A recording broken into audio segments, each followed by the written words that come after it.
ప్రస్తుత ముఖ్యమంత్రి స్టాలిన్, తమిళనాడుకు సంబంధించి ప్రస్తుత ముఖ్యమంత్రి స్టాలిన్ ఎన్నికల్లో ఓడిపోయారు. ఒక రాజకీయంగా చూస్తే ఇది ఒక సంచలనం అని చెప్పాలి.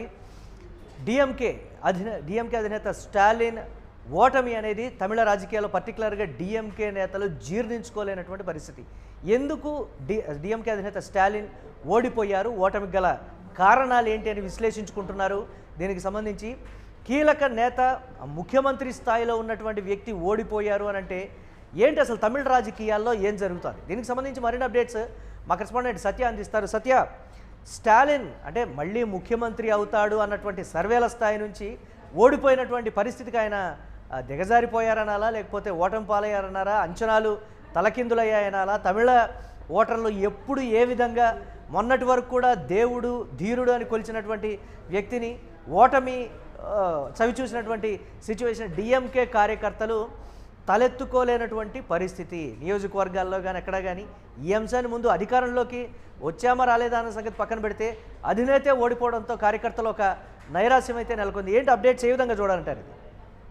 ఎస్ మురళి, ప్రధానంగా తమిళ ఎన్నికల్లో ఒక సంచలనమైనటువంటి తీర్పు ప్రజలు ఇచ్చారు. ప్రధానంగా స్టాలిన్, డిఎంకే అధినేత అయినటువంటి స్టాలిన్ను మరి తన సొంత నియోజకవర్గమైన కొలత్తూరులో ఓటమి పాలు చెందిన పరిస్థితి కనిపిస్తుంది. అయితే విజయ్కి చెందినటువంటి టీవీకే పార్టీ అభ్యర్థి విఎస్ బాబు చేతిలో 9,000 నుంచి అంటే 9,000 ఓట్ల పైన మెజారిటీతో కూడా మరి ఆయన ఓడిపోయిన పరిస్థితి కనబడతా ఉంది. ఒక్కసారిగా రాజకీయాలన్నీ మారిపోయిన పరిస్థితి ఉంది. రాజకీయాలు అంటే ఎవరికి శాశ్వతం కాదు అనేది ఇక్కడ అర్థమవుతుంది. దాదాపు 1984లో అంటే అప్పటి నుంచి గెలుపొందినటువంటి స్టాలిన్ ఇప్పటి వరకు కూడా ఓడిపోని పరిస్థితి ఉంది. తన సుదీర్ఘ రాజకీయ జీవితంలో 10 సార్లు పోటీ చేసినటువంటి ఆయన మరి ఈ ఎన్నికల్లో ఓడిపోవడం మొత్తం ఒక్కసారిగా డిఎంకే ఏదైతే కార్యకర్తలకు కావచ్చు, ఆ పార్టీ నాయకులకు కావచ్చు జీర్ణించుకోలేని పరిస్థితి కనబడింది. సో ప్రధానంగా ఆయన రాజకీయంలో అంటే 13 సార్లు ఎమ్మెల్యేగా గెలుపొందినప్పటికీ ఇప్పుడు ఓటమి పాలు కావడం అనూహ్యంగా కనిపిస్తున్న పరిస్థితి కనబడుతూ ఉంది. తన రాజకీయ జీవితానికే ఇది ఒక మచ్చలాగా, తన రాజకీయ జీవితానికి ఇది ఒక ఎదురు దెబ్బలాగా చూడొచ్చు. ఎందుకంటే 13 సార్లు ఎమ్మెల్యే అంటే అసలు దేశ చరిత్రలోనే ఒక మైలురాయి. ఆ మైలురాయిని మరి ఎవరైతే ఈ విఎస్ బాబు, టీవీకేకి సంబంధించినటువంటి అభ్యర్థి విఎస్ బాబు ఆ మైలురాయిని కూడా మరి దెబ్బ కొట్టిన పరిస్థితి ఉంది. అనూహ్యంగా తమిళనాడు రాజకీయాలు ఒక్కసారిగా చిన్నబోయిన పరిస్థితి అయితే కనబడతా ఉంది. కొన్ని సంవత్సరాలుగా కూడా ఈ కుటుంబం, స్టాలిన్ కుటుంబం అనేది రాజకీయాల్లో సుదీర్ఘంగా విజయం పరంపరలో కొనసాగుతుంది. విజయంతో ముందుకెళ్తా ఉన్నారు.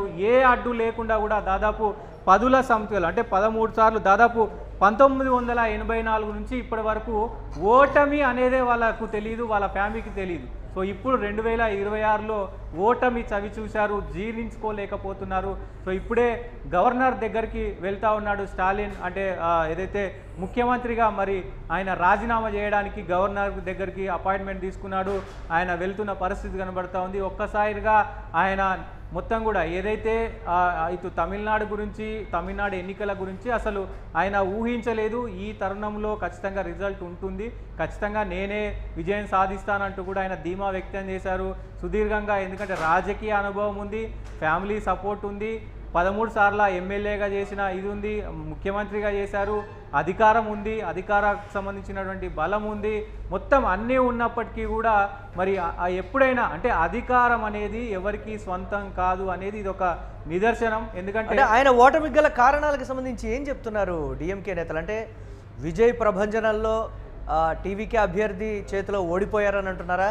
ముఖ్యమంత్రి స్థాయి అభ్యర్థి మీద ఎంతో కొంత హోప్స్ ఉండేటువంటి ఛాన్సెస్ ఉన్నాయి, డెఫినెట్గా గెలవాలన్నటువంటి ఒక వ్యూహంతోనే ముఖ్యమంత్రి స్థాయి వ్యక్తి దిగుతాడు కదా, లేకపోతే ఎలాంటి వ్యూహం లేకుండా టీవీకే మీదే కదా, ఏముంది కొత్త అభ్యర్థి కదా అతను గెలుస్తాడో లేదోలే అనేటువంటి ఒక చులకనంటారా, లేకపోతే చాలా తేలిగ్గా తీసుకున్నారనేటువంటి ఒక భావన అంటారు?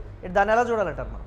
ఖచ్చితంగా ఇక్కడ ఆయన ఓటమికి కారణం విజయ్ వేవ్ అనే చెప్పుకోవాలి. ప్రధానంగా కీ ఫ్యాక్టర్లో ఒక ఫ్యాక్టర్ అయితే ఖచ్చితంగా విజయ్కి వచ్చినటువంటి ఏదైతే ఈ మొత్తం ఓటర్ల పోలింగ్ అనేది ఎట్లా మారిందో, ప్రతిసారి 10 సంవత్సరాలకు కావచ్చు ఇట్లా మారుతూ ఉంటుంది. ఎప్పుడైనా ఆ మార్పులో భాగంగా ప్రజలు మారి ఒక కొత్త నాయకత్వాన్ని ముందుకు తీసుకొచ్చారు, కొత్త వేవ్ను సృష్టించారు. విజయ్ వేవ్లో కొంత ఆయనకి ఉన్నటువంటి ఈ వ్యతిరేకత కావచ్చు ఇవన్నీ కూడా కలిసినాయి. దాంతోపాటు డిఎంకే కూడా కొంత అక్కడ గట్టి పోటీ ఇచ్చింది కాబట్టి ఓట్లు చీలాయి.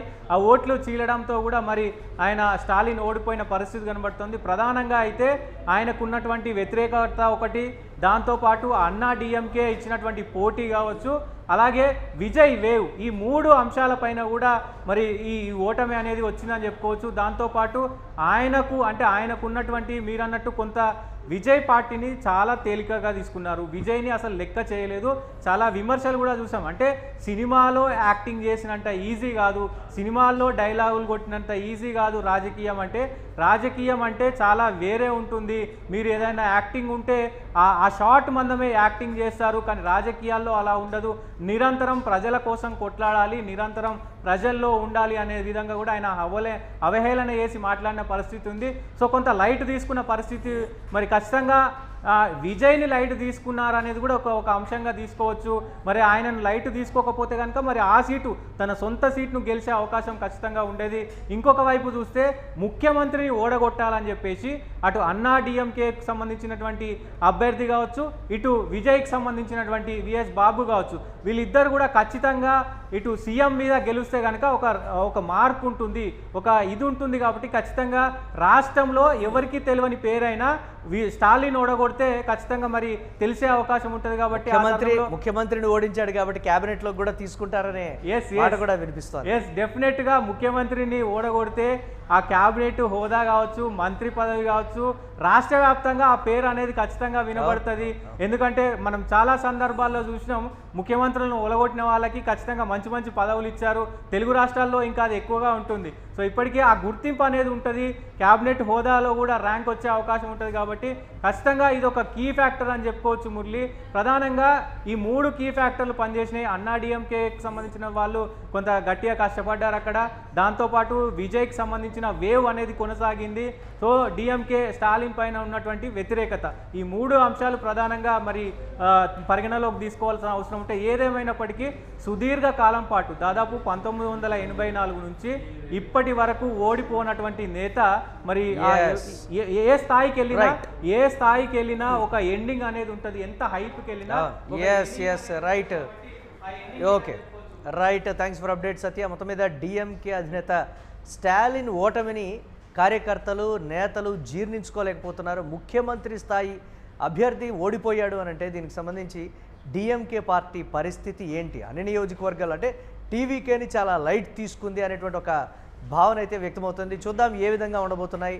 రసవత్తరమైనటువంటి రాజకీయాలకైతే తమిళనాడు వేదిక కాబోతున్నట్లుగా అయితే తెలుస్తోంది.